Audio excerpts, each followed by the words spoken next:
لبيك اللهم لبيك لبيك لا شريك لك لبيك إن الحمد والنعمة لك والملك لا شريك لك لبيك اللهم হজ ইসলামের 5টি স্তম্ভের মধ্যে অন্যতম স্তম্ভ। আর্থিক, শারীরিক ও মানসিকভাবে সুস্থ ব্যক্তি যে নিজ দেশ থেকে পবিত্র নগরী মক্কা পর্যন্ত যাতায়াত করতে সক্ষম এবং হজ থেকে ফিরে আসা পর্যন্ত আপন পরিবারের আবশ্যকীয় ব্যয় বহন করতে পারবে, এরকম মুসলমানের উপর জীবনে একবার হজ পালন করা ফরজ। হজ 3 প্রকার: ইফরাদ, তামাত্তু, কিরান। বাংলাদেশের হাজিগণ সাধারণত তামাত্তু হজ পালন করেন। আপনি হজের সফরে 23 কেজি করে 2টি লাগেজে সর্বোচ্চ 46 কেজি মালামাল বহন করতে পারবেন। এছাড়া হাত ব্যাগে 7 কেজি মালামাল বহন করতে পারবেন। হাত ব্যাগে কিছু পরিমাণ ব্যবহার্য দ্রব্যাদি রাখুন, যাতে হোটেলে পৌঁছে প্রয়োজনে ব্যবহার করতে পারেন। যেসব ঔষধ নিয়মিত সেবন করতে হয়, চিকিৎসকের ব্যবস্থাপত্র সহ প্রয়োজনীয় ঔষধ সঙ্গে রাখুন। আপনার গাইড অথবা হজ এজেন্সির মাধ্যমে আপনার আইডি কার্ড সংগ্রহ করুন। যে সকল হজযাত্রী সরাসরি মক্কা আল মুকাররমা গমন করবেন, তারা বিমানে ওঠার 6 ঘণ্টা পূর্বে ইহরাম করে নিন। মনে রাখবেন, passport, visa, ticket, ID card এসব চেক করে নিজের কাছে রাখুন। আপনার গাইডের সহায়তায় ইমিগ্রেশন সম্পন্ন করুন। রোড টু মক্কা সার্ভিসের নির্দিষ্ট কাউন্টার থেকে লাগেজ কালার ট্যাগ সংগ্রহ করে আপনার লাগেজে লাগিয়ে বুকিং করুন। ইমিগ্রেশন কাউন্টারে আপনার পাসপোর্ট, ভিসা, টিকিট দেখাতে হবে। বিমানবন্দর হতে নির্দিষ্ট কাউন্টারে সৌদি আরবের প্রি অ্যারাইভাল ইমিগ্রেশন সম্পন্ন করে বিমানে আরোহণ করুন। আলহামদুলিল্লাহ, আপনি জেদ্দা অথবা মদিনা বিমানবন্দর পৌঁছে গেলেন। যাদের প্রি অ্যারাইভাল ইমিগ্রেশন বাংলাদেশে সম্পন্ন হয়েছে, তাদেরকে সরাসরি হজ টার্মিনালে বাংলাদেশ প্লাজায় নিয়ে আসা হবে অথবা সরাসরি বাসে আরোহণ করতে হবে। যাদের প্রি অ্যারাইভাল ইমিগ্রেশন বাংলাদেশে সম্পন্ন হয়েছে, তাদের ব্যাগ ও মালামাল রোড টু মক্কা সার্ভিস কর্তৃপক্ষের ব্যবস্থাপনায় নির্ধারিত বাড়ি অথবা হোটেলে পৌঁছে যাবে। বাংলাদেশে যাদের প্রি অ্যারাইভাল ইমিগ্রেশন সম্পন্ন হয়নি, তাদের জেদ্দা বা মদিনা এয়ারপোর্টে ইমিগ্রেশন সম্পন্ন হবে এবং নিজ নিজ ব্যাগ ও মালামাল ইমিগ্রেশন এরিয়া থেকে সংগ্রহ করতে হবে। মক্কা বা মদিনা পৌঁছার পর মোয়াল্লেম অফিসের দেয়া কার্ড সবসময় সঙ্গে রাখুন। মোয়াল্লেমের গাড়িতে করে মক্কায় নির্ধারিত বাড়ি বা হোটেলে আপনি পৌঁছাবেন। নিজের লাগেজ বুঝে নিয়ে নিজ নিজ কক্ষ নম্বর জেনে নিয়ে নির্ধারিত কক্ষে অবস্থান করুন। আপনার গাইডের সহায়তায় একটি স্থানীয় সিম কার্ড সংগ্রহ করুন। বাংলাদেশ হজ মিশন মক্কা, মদিনা এবং চিকিৎসা কেন্দ্রের মোবাইল নম্বর সংরক্ষণ করুন। কখনো পথ হারিয়ে গেলে ভয় পাবেন না, আপনার গাইড অথবা হজ অফিসের নিয়ন্ত্রণ কক্ষে ফোন করুন। আপনার আশেপাশে হজ কর্মী অথবা প্রবাসী বাংলাদেশি অথবা পুলিশের সহায়তা নিন। কখনো অসুস্থ অনুভব করলে এজেন্সি অথবা গাইডের সহায়তায় বাংলাদেশ মেডিকেল ক্লিনিকে গিয়ে বিনামূল্যে স্বাস্থ্যসেবা গ্রহণ করুন। এবার মক্কা মদিনা আসার যে আসল উদ্দেশ্য, তা হল ইবাদত বন্দেগী করা। আপনার প্রথম কাজ হল উমরা আদায় করা। এ উমরা সুন্নতে মুআক্কাদা। এ উমরা পালন করার জন্য দলবদ্ধভাবে মসজিদুল হারামে প্রবেশ করুন। মসজিদুল হারামে প্রবেশের দোয়া পড়ে ডান পা আগে দিয়ে প্রবেশ করবেন। মসজিদুল হারামে প্রবেশ করার পর যখন কাবা ঘর দৃষ্টিগোচর হবে, তখন আপনি দাঁড়িয়ে নিজের প্রাণ খুলে দোয়া মোনাজাত করুন। কাবাঘর প্রথম দেখার পর দোয়া করলে তা কবুল হয়। আপনি তাওয়াফের জন্য মাতাফে যাওয়ার পর তালবিয়াবদ্ধ করুন। বায়তুল্লাহ শরীফে হাজরে আসওয়াদের কোণে সবুজ বাতিতে নির্দেশনা দেয়া আছে। সবুজ বাতি অথবা হাজরে আসওয়াদের কোণ ঠিক করে হাজরে আসওয়াদের দিকে ইশারা করে বিসমিল্লাহি আল্লাহু আকবার, বিসমিল্লাহি আল্লাহু আকবার বলে আপনি তাওয়াফ শুরু করবেন। তাওয়াফে পুরুষের জন্য প্রথম 3 চক্কর রমণ করা সুন্নত। রমণ অর্থ বীরের মতো বুক ফুলিয়ে, কাঁধ দুলিয়ে, ঘন ঘন কদম রেখে দ্রুত গতিতে এগিয়ে চলা। রুকুনে ইয়ামেনি থেকে আরুসে আসওয়াদের মাঝখানে রব্বানা আতিনা ফিদ দুনিয়া হাসানাতাও ওয়া ফিল আখিরাতি হাসানাতাও ওয়া কিনা আযাবান নার ওয়া আদখিলনাল জান্নাতা মাআল আবরার বিরহমাতিকা ইয়া আজিজ ইয়া গফফার ইয়া রাব্বাল আলামিন। এই দোয়া পড়ুন। এরপর হাজরে আসওয়াদ পর্যন্ত এসে প্রথম চক্কর পূর্ণ করুন। এবার হাজরে আসওয়াদ বরাবর দাঁড়িয়ে বিসমিল্লাহি আল্লাহু আকবার বলে হাত দিয়ে ইশারা করে দ্বিতীয় চক্কর শুরু করুন। এভাবে 7 চক্কর পূর্ণ করুন। তাওয়াফের পর 2 রাকাত নামাজ আদায় করুন। মাকামি ইব্রাহিমের পেছনে বা মসজিদুল হারামের যে কোনো স্থানে তাওয়াফের ওয়াজিব নামাজের নিয়তে নামাজের নিষিদ্ধ সময় ছাড়া অন্য যে কোনো সময় 2 রাকাত নামাজ পড়ে দোয়া করুন। এটাও দোয়া কবুলের সময়। এরপর জমজমের পানি পান করুন। এটি অবশ্যই অনেক ফজিলত ও বরকতের আমল। এটি মুস্তাহাব। মনে রাখবেন, নট কোল্ড লেখা পাত্রের পানি পান করবেন। ঠান্ডা পানি পান করলে আপনার ঠান্ডা লাগার সম্ভাবনা থাকবে। এবার সাফা মারওয়া সাই করুন। এই সাই করা ওয়াজিব। এখানে উঠে কাবা শরীফের দিকে মুখ করে সাইর নিয়ত করুন। হাত তুলে 3 বার তাকবীর বলে দোয়া করুন। এবার মারোয়ার দিকে রওনা হয়ে সবুজ বাতির নিচে رب اغفر وارحم إنك أنت الأعز الأكرم এই দোয়া পাঠ করতে হবে। পুরুষগণ দ্রুত পথ চলুন, মহিলাগণ স্বাভাবিক গতিতে মারোয়া পৌঁছান। এরপর কাবা শরীফের দিকে মুখ করে হাত তুলে তাকবীর পড়ুন এবং এবার আগের নিয়মে সাফা যান। এভাবে আপনার দ্বিতীয় দৌড় পূর্ণ হল। এভাবে আপনি সপ্তম দৌড়ে মারোয়া গিয়ে সাই শেষ করুন। সাফা মারোয়া থেকে বের হয়ে চুল কাটুন। এটি ওয়াজিব। পুরুষদের জন্য রাসূলুল্লাহ সাল্লাল্লাহু আলাইহি ওয়াসাল্লামের আদর্শের অনুসরণে সম্পূর্ণ মাথা ন্যাড়া করা উত্তম। নারীদেরকে চুলের অগ্রভাগ থেকে প্রায় 1 ইঞ্চি পরিমাণ কাটতে হবে। এখানে আপনার ওমরাহের কাজ শেষ হল। এরপর আপনি হালাল হয়ে গেলেন। এরপর স্বাভাবিক পোশাক পরে থাকবেন এবং নামাজ ইত্যাদি আদায় করবেন। لبيك لا شريك لك لبيك إن الحمد والنعمة এরপর 8ই জিলহজ আবার হজের জন্য ইহরাম করতে হবে। হজের 3টি কাজ ফরজ। 1 ইহরাম করা, 2 আরাফা অবস্থান করা, 3 তাওয়াফে জিয়ারা বা ফরজ তাওয়াফ। হজের 6টি কাজ ওয়াজিব।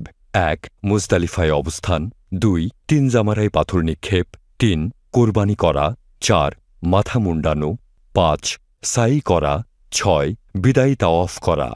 প্রথমে আপনাকে হজের নিয়তে ইহরাম করতে হবে। এটি ফরজ। ইহরামের নিয়তে 2 রাকাত নামাজ পড়ে নিন। এবার শুধু হজের নিয়ত করুন এবং উচ্চস্বরে তালবিয়া পড়ুন। জিলহজ মাসের 7 তারিখ রাতে বা 8 তারিখ দুপুরের মধ্যে মুআল্লামের বাসে মিনা যেতে হবে। لبيك اللهم لبيك لبيك لا شريك لك لبيك إن الحمد والنعمة لك والملك لا আপনি মিনায় গেলেন। সম্ভব হলে 8 জিলহজের জোহর থেকে 9 জিলহজ ফজর সহ মোট 5 ওয়াক্ত নামাজ মিনায় আদায় করুন এবং এই সময় মিনায় তাঁবুতে অবস্থান করুন। মিনায় অবস্থান সুন্নত। গাইড বা মোনাজ্জেমের সাথে যোগাযোগ রাখুন। তারা আপনাকে মিনায় নিয়ে যাবে। মিনায় অবস্থান জানার জন্য আপনার তাঁবুর এলাকা নম্বর, নিকটস্থ খুঁটির নম্বর এবং রাস্তার নম্বর জেনে রাখতে হবে। 9 জিলহজ মিনা থেকে আরাফা ময়দানে ট্রেন অথবা বাসে চড়ে যেতে হবে। তবে আরাফার ময়দানে এসিযুক্ত তাঁবু ও বিছানার আয়োজন করায় সৌদি সরকার 8 জিলহজ সন্ধ্যার পরেই আরাফায় নিতে শুরু করেন। 9 জিলহজ দুপুরে সূর্য মাথার উপর হেলে পড়ার পর সূর্যাস্ত পর্যন্ত আরাফাতের ময়দানে অবস্থান করুন। এটা ফরজ। মসজিদে নামিরা যদি আপনার তাঁবু থেকে দূরে হয় তবে নিজ তাঁবুতে জোহর ও আসরের নামাজ আদায় করুন। সূর্যাস্তের পর মাগরিবের নামাজ না পড়ে মুজদালিফার দিকে রওনা হন। মিনায় এবং আরাফায় নিজের তাঁবু হারিয়ে গেলে বাংলাদেশ হজ মিশনের তাঁবুতে যাওয়ার চেষ্টা করুন। এজন্য মিনা ও আরাফার ম্যাপ সঙ্গে রাখুন এবং মক্কা হজ অফিসের নিয়ন্ত্রণ কক্ষের ফোন নম্বর জেনে রাখুন। আরাফাতের ময়দানে অবস্থানকালে যত বেশি সম্ভব দোয়া করতে থাকুন। বেশি বেশি করে আল্লাহর কাছে ক্ষমা প্রার্থনা করুন। 9 জিলহজ সন্ধ্যার পর মুজদালিফায় যেতে হবে আপনাকে। মুজদালিফায় অবস্থানের জন্য বাস অথবা ট্রেন থেকে নামার পর পুনরায় কখন কোন জায়গা থেকে বাসে উঠবেন বা ট্রেন স্টেশনে যাবেন তা জেনে নেবেন এবং দলবদ্ধভাবে অবস্থান করবেন। মুজদালিফায় অবস্থান করা ওয়াজিব। মুজদালিফায় পৌঁছে 1 আজান ও 2 ইকামতে মাগরিব ও এশার নামাজ পরপর আদায় করুন। মুজদালিফায় পৌঁছে ছোট ছোট ছোলার দানার মতো 70টি কঙ্কর সংগ্রহ করে রাখুন। মনে রাখবেন 10 জিলহজ ফজরের পরে সূর্যোদয়ের আগে কিছু সময় মুজদালিফায় অবশ্যই অবস্থান করতে হবে, এটি ওয়াজিব। মুজদালিফায় অবস্থান শেষ করে 10 তারিখ ফজরের পরে মিনার উদ্দেশ্যে রওনা হবেন। মিনায় পৌঁছে 10 জিলহজ ফজর থেকে সূর্যাস্ত পর্যন্ত শুধু বড় জামারায় 7টি কঙ্কর নিক্ষেপ করুন, এটি ওয়াজিব। 10 জিলহজ কঙ্কর নিক্ষেপের পর দমে শকর অর্থাৎ কোরবানির দিন কোরবানি করা ওয়াজিব। এখানে নিজে কোরবানি দেয়া কষ্টসাধ্য। কোরবানির টাকা ইসলামী উন্নয়ন ব্যাংকে জমা দেয়াই সৌদি আরব সরকারের কর্তৃক স্বীকৃত ব্যবস্থা। এর অন্যথা করলে প্রতারিত হওয়ার সম্ভাবনা আছে। কুরবানির পর রাসূলুল্লাহ সাল্লাল্লাহু আলাইহি ওয়াসাল্লামের আদর্শের অনুসরণে মাথা ন্যাড়া করুন। মনে রাখবেন যে কঙ্কর নিক্ষেপ, কুরবানি করা ও মাথার চুল কাটার কাজগুলোর মধ্যে ধারাবাহিকতা রক্ষা করা জরুরি। لبيك اللهم لبيك لبيك لا شريك لك لبيك إن الحمد والنعمة لك والملك لا شريك لك 10 জিলহজ থেকে 12 জিলহজ সূর্যাস্তের আগেই কাবা শরীফে তাওয়াফে জিয়ারত করতে হবে, এটি ফরজ। নারীরা প্রাকৃতিক কারণে জিয়ারত করতে না পারলে পবিত্র হওয়ার পর জিয়ারত করবেন। এখানে মনে রাখবেন প্রতি তাওয়াফের শেষে অন্তত ডান হাতের ইশারায় হলেও হাজরে আসওয়াদে চুমু দেয়া সুন্নত। তাই তাওয়াফকালে বেশি ভিড় দেখলে ডান হাতের ইশারায় হাজরে আসওয়াদে চুম্বন করবেন। 10 থেকে 12 জিলহজের মধ্যে তাওয়াফে জিয়ারতের সাথে সাফা মারওয়া সাই আদায় করতে হবে, এটি ওয়াজিব। মনে রাখতে হবে 11 ও 12 জিলহজ প্রতিদিন 3 জামারায় অর্থাৎ ছোট, মধ্যম এবং বড় জামারায় কঙ্কর নিক্ষেপ করা ওয়াজিব। 11 থেকে 12 জিলহজ দুপুর থেকে কঙ্কর নিক্ষেপের সময় শুরু হয়। কঙ্কর নিক্ষেপ করতে হবে প্রথমে ছোট, মধ্যম, তারপর বড় জামারায় শেষ করুন। 10 ও 11 জিলহজ মিনায় রাত যাপন করুন। 12 জিলহজ সূর্যাস্তের আগে মিনা ত্যাগ করুন। 12 জিলহজ মিনায় থেকে গেলে বা সূর্যাস্তের পূর্বে মিনা ত্যাগ করতে না পারলে 13 তারিখেও একই নিয়মে 3 জামারায় কঙ্কর নিক্ষেপ করতে হবে। হজ শেষে দেশে ফেরার পূর্বে বিদায়ী তাওয়াফ করবেন।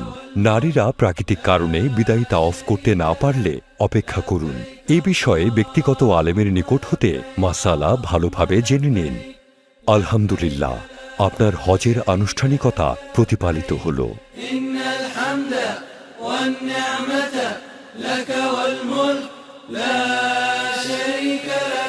হজের আগে আপনি মদিনায় গিয়ে থাকলে জেদ্দা বিমানবন্দর হয়ে আপনি দেশে ফেরার প্রস্তুতি নিন। আর হজের আগে মদিনা না গিয়ে থাকলে এবার আপনি মদিনায় আসবেন। এজন্য আপনার সকল মালামাল গুছিয়ে নিয়ে রওনা হন। মুআল্লিমের গাড়ি আপনাকে মদিনা নিয়ে যাবে। মদিনায় পৌঁছে আদবের সাথে বাবু সালাম গেট দিয়ে প্রবেশ করুন। রাসূলুল্লাহ সাল্লাল্লাহু আলাইহি ওয়াসাল্লামের রওজা পাকের সামনে দাঁড়িয়ে বিনয় ও আদবের সাথে সালাতুল সালাম পেশ করুন। মদিনা শরীফে অবস্থানকালে রিয়াজুল জান্নায় নামাজ আদায়ের চেষ্টা করুন। সুযোগ মতো জান্নাতুল বাকিতে জিয়ারত করুন। সম্ভব হলে আপনার গাইডের সহায়তায় দলবদ্ধভাবে উহুদের ময়দান, খন্দকের যুদ্ধস্থল, মসজিদে কুবা, মসজিদে কিবলাতাইন সহ ঐতিহাসিক স্থাপনাসমূহ পরিদর্শন করুন। এবার আপনার দেশে ফেরার পালা। দেশে ফেরার সময় ফ্লাইটের 36 ঘণ্টা পূর্বে লাগেজ গুছিয়ে নিতে হবে। টিকিট ও বোর্ডিং পাস সাথে রাখতে হবে। জেদ্দা বা মদিনা বিমানবন্দরে পৌঁছে আপনার লাগেজ বুঝে নিয়ে চেক ইন করুন। মনে রাখবেন, লাগেজে কোনো অবস্থায় জমজম পানি নেওয়া যাবে না। দেশে ফেরার পর বিমানবন্দর হতে আপনাকে জমজম পানি দেয়া হবে।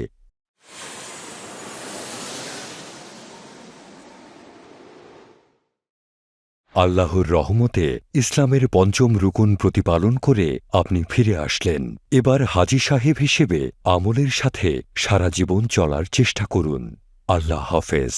لبيك اللهم لبيك لبيك لا شريك لك لبيك إن الحمد والنعمة لك والملك لا شريك لك لبيك الله